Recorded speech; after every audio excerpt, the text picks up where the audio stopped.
Hi everyone, my name is Shifa Saltagi Safadi and I am the author of Getting Between, the National Book Award winning novel and verse, as well as my upcoming Sisters Alone, a novel and verse about two sisters stuck home alone in a blizzard. And today's Poetry Month tip is I am talking about slant rhyme. Now, rhyme is a thing that we often associate with poetry.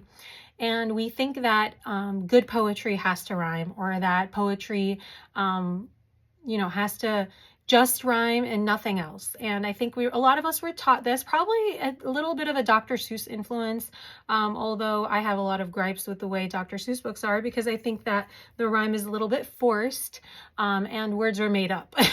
And not that I don't agree with poets writing their own rules, but I think that the best rhyme is the rhyme that goes along with meter and with the story and just makes sense in the best of ways. And in novels and verse, I haven't seen many that contain rhyme, but some of them do contain slant rhyme. And I'm a huge fan of slant rhyme. Slant rhyme is when the words within the lines have some sort of rhyme to them. So it's not the end of the stanzas that contains rhyme, but the words that are sort of within those lines. And so you get that rhythm and you hear that rhyme as you're reading, but it doesn't necessarily have to be in a specific way. It just kind of gives you that echo. And slant rhyme, like I said, is when the rhyme is within the lines, not at the end of the line. The book I'm going to use to show this today is The Canyon's Edge by Dusty Bowling. This is a survival story, survival novel in verse about a young girl who gets stuck in a canyon. The poem I am going to use today to show slant rhyme is page 155, titled Screaming. And I scream and scream and scream, and my screams fill the cave, and they spill over the side, blending into the trill of the red-spotted toads and into the shrill of the cold, windy canyon, and the winds carry and my screams away. I'm screaming out the last of my water, but I can't stop.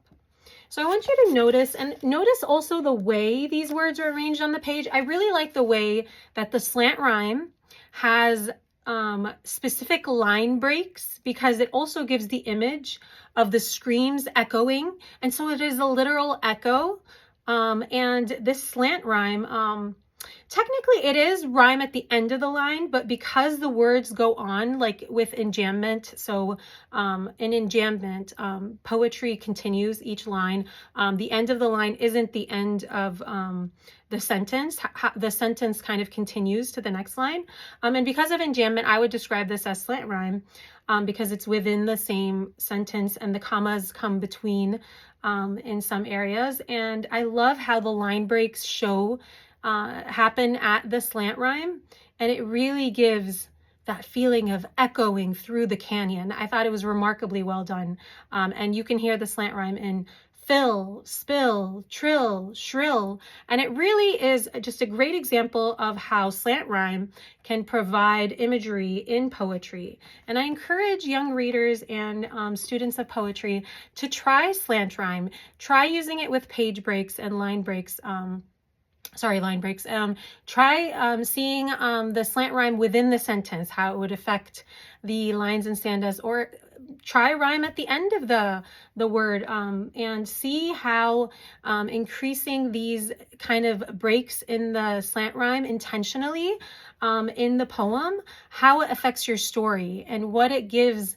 Just like the echo kind of echoes the canyon, and you can hear it echoing, and that sort of rhyme makes the reader stop and think.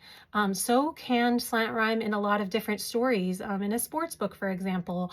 And I really hope you enjoyed my tip of the day. Thank you.